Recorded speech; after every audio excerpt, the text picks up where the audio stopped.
Hello students, today we are going to see second topic of this chapter. What is the name of the chapter? Electromagnetic induction, chapter number 12.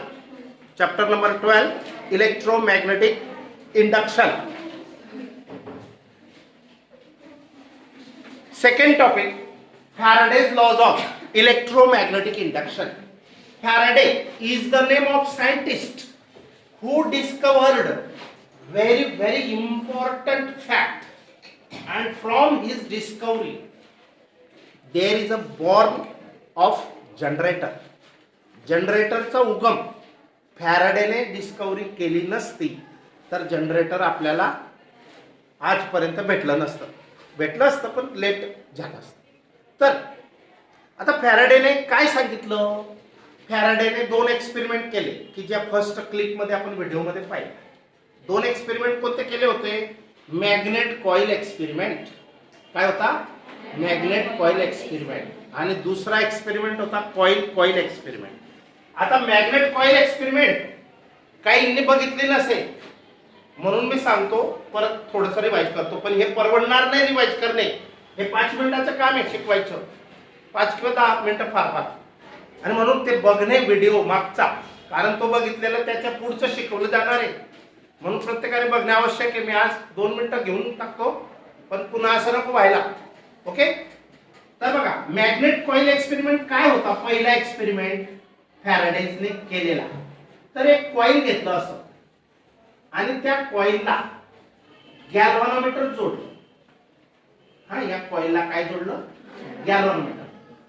आणि आता या मॅग्नेटला 2 poles असतात, north आणि south. तर experiment करत असताना टेबलवर अशी एक कॉइल पडलेली होती, त्याला गॅल्व्हनोमीटर जोडलेलं होतं, मॅग्नेट बी पडलेलं होतं. पण ते जेव्हा दोघं पडलेले होते तेव्हा हा पॉइंटर हलत नव्हता. तो कुठं होता? सेंटरला, 0 वर होता. पण झालं काय? हा मॅग्नेट जवळ सरकवला, ते लांब असतील पडलेले, पण जवळ सरकवला तर डायरेक्ट गॅल्व्हनोमीटरचा पॉइंटर हलला, डिफ्लेक्ट झाला. म्हणजे हा डिफ्लेक्ट व्हायला कारण काय? या कॉइल मधून करंट फ्लो झाला म्हणूनच त्याने डिफ्लेक्शन दाखवलं गॅल्व्हनोमीटरने. बरोबर? नाही तर गॅल्व्हनोमीटरने डिफ्लेक्शन दाखवलं नसतं. आणि अजून काय केलं? जवळ आणलं तर तो डिफ्लेक्शन 0च्या तिकडे दाखवायचा, काटा असा पॉइंटर पुढे जायचा. आणि हे दूर नेलं तर काटा परत 0 वर यायचा. आणि दोघं स्थिर ठेवले तर काटा 0 वरच राहायचा. बघा 3 गोष्टी ऑब्झर्व केल्या. कोणत्या? हे दोघं स्टेबल ठेवले, स्टेशनरी, रेस्टला, no movement of coil either or magnet, then no current flows through the galvanometer, and if the bar magnet is brought near the coil. आता ही कॉइल आहे आणि हा मॅग्नेट आहे, मध्ये पण टाकू शकतो याच्यात, सोलेनॉइड कॉइल सारखा कॉइल बनवले. तर जवळ आणल्यावर पॉइंटर म्हणजे करंट तयार होतो आणि दूर नेल्यावर तयार झालेलं करंट परत रिव्हर्स होतं, 0 होतं, डिक्रीज होतं. When the bar magnet is brought near the coil, then current increases. That current is called electromotive force, or it is EMF, because electrons are moving from one point to another point. आता बघा हे का घडलं असेल? असं जवळ आणल्यावर current तयार झालं, दूर नेल्यावर करंट 0 झालं, डिक्रीज झालं. जवळ आणल्यावर करंट इन्क्रीज झालं, EMF तयार झाला, दूर नेल्यावर करंट डिक्रीज किंवा 0 झालं. आणि दोघेही स्टेबल ठेवले तर नो करंट. आता याच्यामध्ये आपण कॉइल फिक्स होती, मॅग्नेट मूव्हिंग होता. फर्स्ट केस मध्ये काय पाहिलं आपण? कॉइल फिक्स होती, फक्त मॅग्नेटला जवळ आणला करंट तयार झालं, दूर नेला करंट 0 झालं. आणि असेच पडू दिले जवळ तरी करंट 0. मग मॅग्नेटची हालचाल होती फक्त, कॉइलची हालचाल नव्हती. Coil is not in a motion. पण जर याच्या अपोजिट तुम्ही मॅग्नेट फिक्स केला आणि कॉइलला जवळ आणलं तर करंट तयार होईल, दूर नेलं तर करंट अजून कमी होते. म्हणजे सेम इफेक्ट दोघांपैकी कोणाची तरी एकाची हालचाल होणे आवश्यक आहे, मोशन होणे आवश्यक आहे. जर मोशन झालीच नाही तर करंट तयार होणार नाही. बरोबर. आता याच्यावरून करंट तयार होणार नाही. करंट म्हणजे ईएमएफ, इलेक्ट्रोमोटिव्ह फोर्स. कारण ही वायर असते, कॉईल असते, कॉपरची, गुड कंडक्टरची कॉईल असते. आता ह्या कॉईल मध्ये असं काय झालं असेल की करंट तयार झालं असेल. या मॅग्नेट मधून नॉर्थ कडून साऊथ कडे जाणाऱ्या मॅग्नेटिक लाईन्स असतात की नाही, माहिती की नाही ही गोष्ट.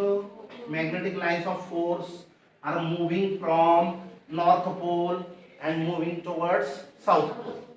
ह्या लाईन्स एक शक्ती असते, यांना मॅग्नेटिक लाईन्स ऑफ फोर्स, त्याच्यासाठी फोर्स नाव दिलेले. मॅग्नेटिक लाईन्स, चुंबकीय विकर्ष रेषा.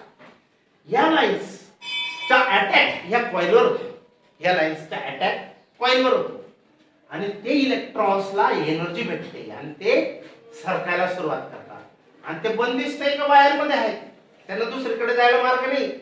मग एक इलेक्ट्रॉन पुढे सरकला, लगेच त्याची जागा दुसरा इलेक्ट्रॉन, तिसरा इलेक्ट्रॉन, असं सरकत सरकत काय होतं, सेटिंग होते, करंट तयार होते. याच्यामध्ये काय तयार होतं, करंट. म्हणून इलेक्ट्रॉन सरकतात म्हणजे इलेक्ट्रोमोटिव्ह फोर्स म्हणजेच करंट. समजलं. आणि दुसरा एक्सपेरिमेंट काय केला होता, तर एक कॉईल घेतली, ही एक कॉईल घेतली अशी, तिला बॅटरी सॉरी एक रेव्होस्टॅट अटॅच केला आणि बॅटरी पण लावली आणि की पण लावली. की अशी टॅप की म्हणजे बटन दाबल्यावर ती चालू होते. आणि एक दुसरी कॉईल घेतली, ही दुसरी कॉईल घेतली. ही दुसरी कॉईलला मात्र गॅल्व्हनोमीटर जोडलं. काय केलं, गॅल्व्हनोमीटर जोडलं. आता झालं काय, हे बटन चालू केलं, बॅटरी काय करेल, पॉझिटिव्ह कडून करंट सोडेल. हा रेव्होस्टॅट आहे. रेव्होस्टॅट पाहिलाय की नाही, किंवा फॅनचा तो फिरवायचा असतो, स्पीड कमी जास्त करायचा तोय. याला जसं जसं वाढवलं तसं करंट जास्त केलं. करंट जास्त केलं म्हणजे या कॉईल मध्ये करंट फिरलं म्हणजे त्या कॉईलच्या अराउंड मॅग्नेटिक फील्ड तयार झालं आणि त्या मॅग्नेटिक फील्डचा आघात, अटॅक, जसा या मॅग्नेटिक फील्डचा आघात याच्यावर झाला म्हणून करंट तयार झालं, तसं या कॉईल मध्ये सुद्धा करंट तयार होतं. याला इंड्यूस्ड करंट म्हणतात. हे जे करंट तयार झालं हे इंड्यूस. वास्तविक यांचा कॉन्टॅक्ट आहे का, टच आहेत का, हे तरी पण असं झालं. याचा पण कॉन्टॅक्ट होता का, नाही. म्हणून याला इंड्यूस्ड करंट म्हणतात, इंडक्शन याला म्हणतात. इंडक्शनचा अर्थ काय आहे, एकातून दुसऱ्यामध्ये उतरणे. हा लोखंडाचा तुकडा आहे, हा मॅग्नेट आहे, पण याला पण, या लोखंडाच्या तुकड्याला मॅग्नेट बनवायचे तर काय करतो आपण, मॅग्नेट त्याच्यावर फिरवायचा. मग 10-20 वेळेला आपण फिरवला तर याच्यामध्ये मॅग्नेटिक प्रॉपर्टी, चुंबकीय गुणधर्म येतात. म्हणजे इंड्यूस झाले मॅग्नेटिक प्रॉपर्टीज, याच्यामध्ये काय झाले, इंड्यूस झाले असं त्याला म्हणतात. इलेक्ट्रोमॅग्नेटिक म्हणजे काय, इथे इलेक्ट्रिसिटी तयार केली आपण. इलेक्ट्रोमॅग्नेटिक इंडक्शन हे चॅप्टरचं नाव आहे. इलेक्ट्रो म्हणजे इलेक्ट्रिक म्हणजे चार्जेस, इलेक्ट्रॉन्स. मॅग्नेटिक म्हणजे मॅग्नेटद्वारा त्या इलेक्ट्रॉन्सला ढकललं गेलं, म्हणजे करंट, ईएमएफ इंड्यूस झाला. म्हणून याला असं नाव पडलेलं आहे, इलेक्ट्रोमॅग्नेटिक इंडक्शन. आता फॅराडेने हे दोन एक्सपेरिमेंट केले. ते मी मागच्या व्हिडिओ क्लिप मध्ये अगदी रिपीट दाखवलेले. 40 मिनिटं आहेत, याला 20 मिनिटं आणि याला 20 मिनिटं एक्सप्लेन केलेले. पॉइंट्स आहेत त्याचे, याचे 3-4 पॉइंट्स, याचे 3-4 पॉइंट्स आहेत. ते बघा आणि तरच हे समजेल. मी हे समजण्यासाठी तात्पुरतं तुम्हाला रिव्ह्यू केला त्याचा. आता फर्स्ट लॉ, याच्यावरून, या दोन एक्सपेरिमेंट वरून फॅराडेने पहिला लॉ सांगितला. पहिला लॉ कोणता, पहिला लॉ कोणता आहे, whenever there is a change in magnetic flux. आता मॅग्नेटिक फ्लक्स म्हणजे काय, या मॅग्नेट मधून ज्या लाईन्स जातात अशा त्या युनिट एरिया मधून किती पास झाल्या त्याला म्हणतात magnetic flux. Number of lines, magnetic lines passing through unit area is called magnetic flux. मग मॅग्नेट जवळ आला तर मॅग्नेटिक फ्लक्स वाढतो, दूर नेला तर मॅग्नेटिक फ्लक्स कमी, असा याचा अर्थ मॅग्नेटिक फ्लक्सचा. मग त्याने काय सांगितलं फॅराडेने की व्हेन एव्हर जेव्हा जेव्हा देअर इज अ चेंज त्या ठिकाणी चेंज होईल. चेंज केव्हा होतो? जवळ आणलं तर मॅग्नेटिक फ्लक्स वाढतो आणि दूर नेलं तर मॅग्नेटिक फ्लक्स कमी होतो. म्हणजे this is a change of magnetic flux. याची ऍक्शन होते, मॅग्नेटिक फ्लक्स ची ऍक्शन होते या कॉइलवर. तर whenever there is a change in the magnetic flux in a closed circuit, हे क्लोज्ड सर्किट पाहिजे हा, पण तुटलेलं नको. In a closed circuit an induced EMF is produced in the circuit. काय तयार होतं? whenever there is a change in the magnetic flux in the circuit, in the closed circuit, then an induced EMF is produced in the circuit. Induced म्हणजे उतरलेला EMF निर्माण होतो. कुठं? Circuit मध्ये. हा सर्किटचा शॉर्ट फॉर्म आहे. समजलं? whenever म्हणजे जेव्हा जेव्हा. काय सांगितलं पहिल्या लॉ मध्ये त्याने? की ईएमएफ केव्हा तयार होईल कॉइल मध्ये हे सांगितलं. दुसऱ्या लॉ मध्ये काय सांगणार आहे? की किती तयार होईल ते सांगणार आहे. पहिला लॉ म्हणजे ईएमएफ केव्हा तयार होईल कॉइल मध्ये. केव्हा तयार होतो? या कॉइल वर अटॅक करणारा जो मॅग्नेटिक फ्लक्स आहे, म्हणजे लाईन्सची ऍक्शन, या लाईन्सची ऍक्शन, कारण याच्यामध्ये ताकद आहे, फोर्स, तेच त्या इलेक्ट्रॉन्सला पुश करतात आणि करंट तयार होतो. बरोबर? तर मग whenever there is a change in magnetic flux in a closed circuit and induced EMF is produced in the circuit. Induced EMF तयार होतो, निर्माण होतो जेव्हा जेव्हा त्या ठिकाणी मॅग्नेटिक फ्लक्स क्लोज्ड सर्किट वर अटॅक करणारा बदलत राहील. बदलत राहील म्हणजे जास्त कमी, जास्त कमी. समजला अर्थ? तेव्हा तेव्हा इंड्युस्ड ईएमएफ म्हणजे करंट निर्माण होईल त्या सर्किट मध्ये. म्हणजे हे करंट तेव्हाच तयार होईल. जर तुम्ही फिक्स्ड ठेवून दिले म्हणजे काय? No change, no change of magnetic flux.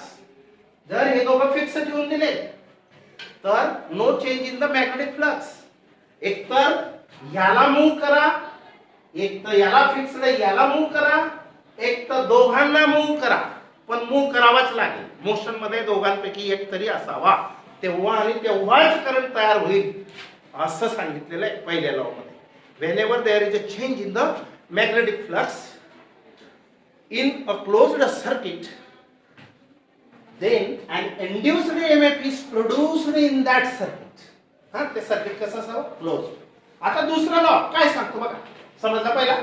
आता दुसरा लॉ असं सांगतो की ईएमएफ ला आपण ई समजूया आणि फाय जो असतो, सॉरी इथं d phi by d t पाहिजे होता. फाय म्हणजे फ्लक्स. फायला काय म्हणतात? फ्लक्स. फ्लक्स म्हणजे युनिट एरिया मधून किती लाईन्स पास होत आहेत या मॅग्नेटिक लाईन्स. आता इथे युनिट एरिया मधून ह्या लाईन्स ज्या आघात करतील याच्यावर त्या किती पास होत आहेत. जास्त पास होतील तर मॅग्नेटिक फ्लक्स इन्क्रीजिंग, कमी पास होतील डिक्रीजिंग, किंवा बिलकुलच पास नाही होणार, झिरो. बरोबर? मग फ्लक्स म्हणजे काय? Magnetic lines, number of magnetic lines passing through unit area. Unit area मधून किती लाईन्स गेल्या याला म्हणतात flux. Flux is denoted by letter only phi. फ्लक्सला कोणत्या अक्षराने दर्शवतात? फाय. लक्षात ठेवा. आणि रेट ऑफ चेंज म्हणजे d phi by d t. D by d t म्हणजे derivative with respect to time. दर सेकंदाला किती? आता माणसाकडनं हे शक्य नाही, कारण याला बल्ब लावला तर चमकेल, पण माणूस हे करताना थकेल ना केव्हा तरी. म्हणून हे जनरेटर जे बनलेले पेट्रोल डिझेलचं जे आपण लग्न वगैरे मध्ये आणतो, ते जनरेटर मध्ये काय केलेलं असतं? हे मेकॅनिकली ड्रिव्हन केलेलं असतं. फटाफट त्याचे मूव्हिंग पार्ट्स मशीन मध्ये. पेट्रोल टाकलं का चालू झालं, मशीन चालू राहतं आणि इलेक्ट्रिसिटी तयार होत राहते. म्हणजे जनरेटरचाच पार्ट आहे की नाही. समजलं? मग आता फाय, फक्त फाय म्हणजे काय? Magnetic flux. D phi by d t म्हणजे काय? Rate of change of flux with respect to time. With respect to time. तर बघा सेकंड लॉ काय सांगतो? Magnitude of induced EMF. Magnitude म्हणजे किती तयार झाला. मॅग्निट्यूड म्हणजे amount.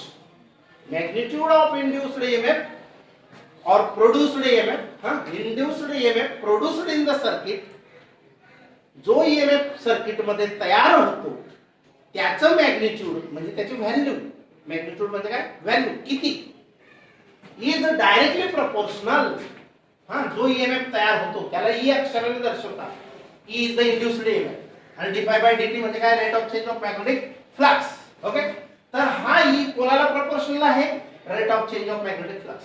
The induced EMF, the magnitude of induced EMF in the circuit, the magnitude of induced EMF produced in the circuit is directly proportional to the rate of change of magnetic flux linked with the coil.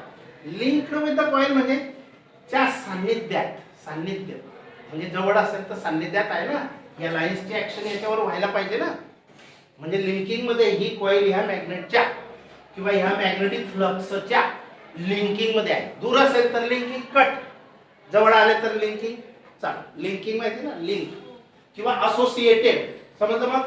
The magnitude of induced EMF produced in the circuit is directly proportional to the rate of change of magnetic flux linked with the coil किंवा linked with the circuit.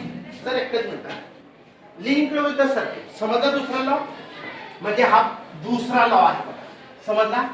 हा, याला equality करायची, के constant टाकला, k काय आहे, k is the constant of proportionality, म्हणून हे equation काय तयार झालं, E is equal to k dy by dt. बरोबर. आता एसआय युनिट के चे कॉन्स्टंट 1 आहे, के ची व्हॅल्यू काय 1 आहे, त्याला एसआय युनिट नाही. बरोबर.